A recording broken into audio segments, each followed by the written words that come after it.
Hey everyone, today we're diving deep into the story of the US version of Double Dragon 3. I've personally translated the entire plot to make sure everything is crystal clear. Let's get into the game. This footage comes from a TAS, tool-assisted speedrun, by the famous Chinese gaming master, Xipo.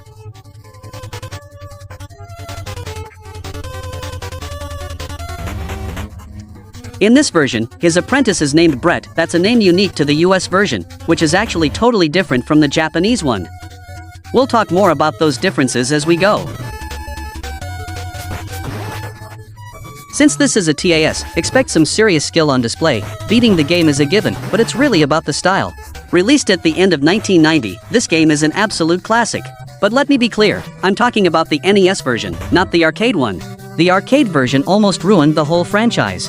It was honestly a disaster, and I don't even want to start ranting about it again. The NES version, though? It's legendary. It was the first in the series to introduce a dedicated run mechanic, and every character has their own unique weapon. For late 1990, that was a pretty bold and innovative move. The Lee brothers have their nunchucks, Shin Saimai has his iron claws, and the ninja, Yagyu Ranzu, has his shurikens. They have limited uses, but they deal way more damage than your basic attacks. Alright, here comes Bairukeo. She says, "I'm so sorry about what happened to your friend Brett. We have to team up to avenge him and rescue Marion. We need to move fast, it's a long journey ahead." She tells us the first stone is in China, so for stage 2, we're heading to the Great Wall. Seeing this stage back in the day felt so familiar. When I was a kid, I wasn't very good at this game, and I didn't even realize you could switch characters. I just played as Billy from start to finish without ever touching Chin or Ranzu.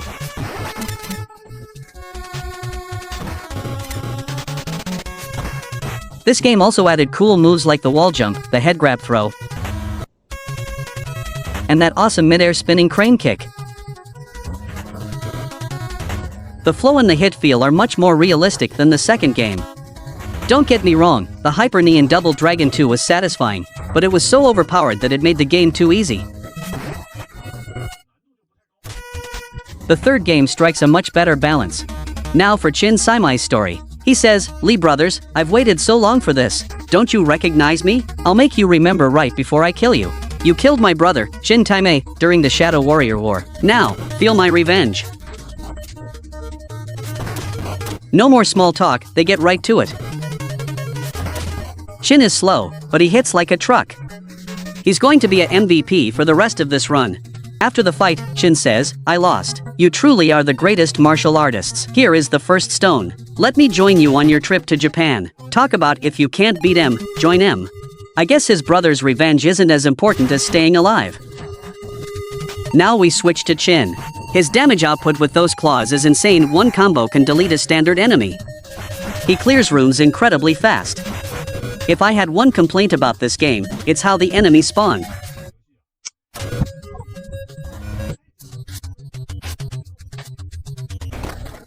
In most beat-em-ups, you clear an area and move forward. Here, if a scene is set for 10 enemies, they just keep popping up in the same spot until they're all dead. It means you don't always get to see the full background art, which is a shame because it looks great. As a kid, I'd always run through the empty stage after a fight just to admire the scenery.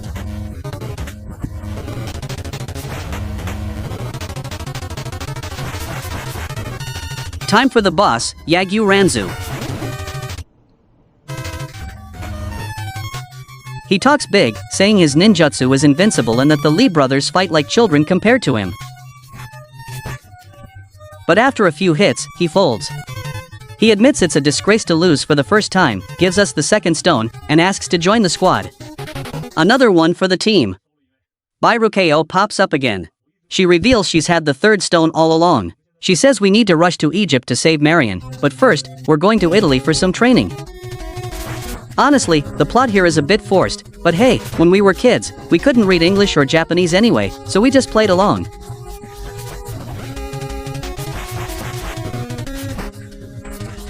Xipo is farming enemies here because they spawn right where he can hit them, very efficient for a speedrun.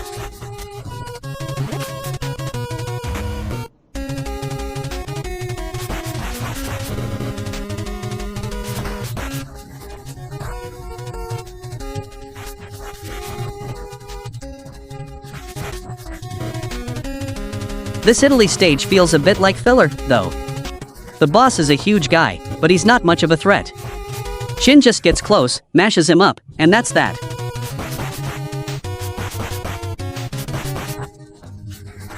He's got more health than Ranzu, but it doesn't help him much. Next, we see some Ranzu gameplay. He's fast, but his damage is low. You'll notice that unless there's a pit to knock enemies into, the player usually switches back to Chin for that high DPS. Back in the day, we used to call Chin Sammo Hung because of his build. It fits perfectly.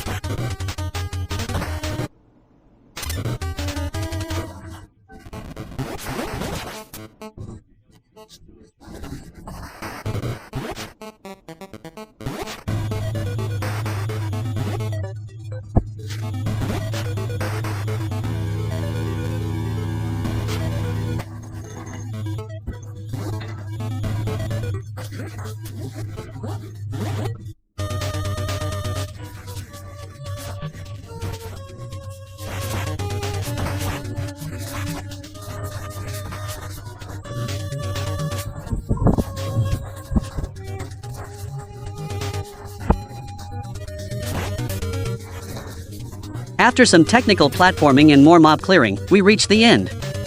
Bairukeo says Marion is behind that door. We just need to place the 3 stones to open it.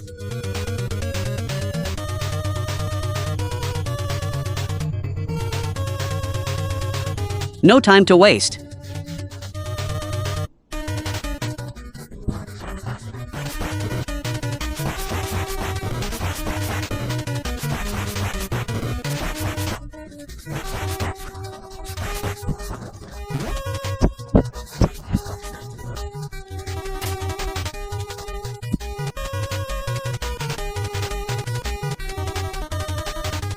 Inside, Bairukeo reveals her true colors. "You've been tricked," she says.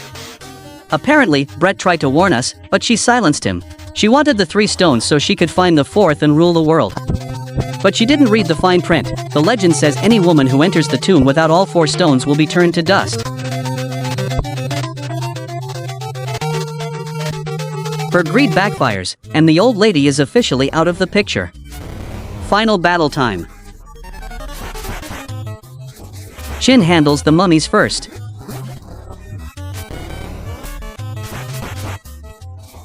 They have a ton of health, so he uses a 3-hit and pause rhythm to keep them locked.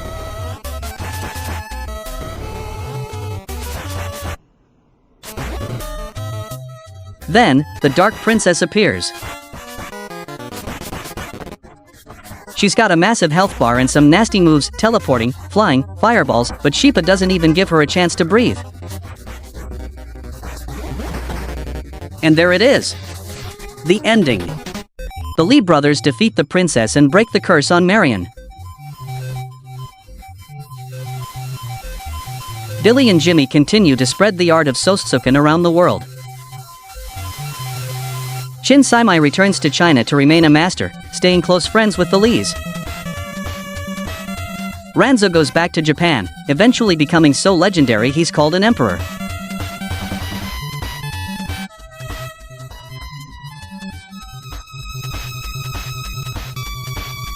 As for Bairukeo, she wasn't the first, and she won't be the last to lose everything to greed. That's it for this video. If you enjoyed this breakdown, please like, share, and follow.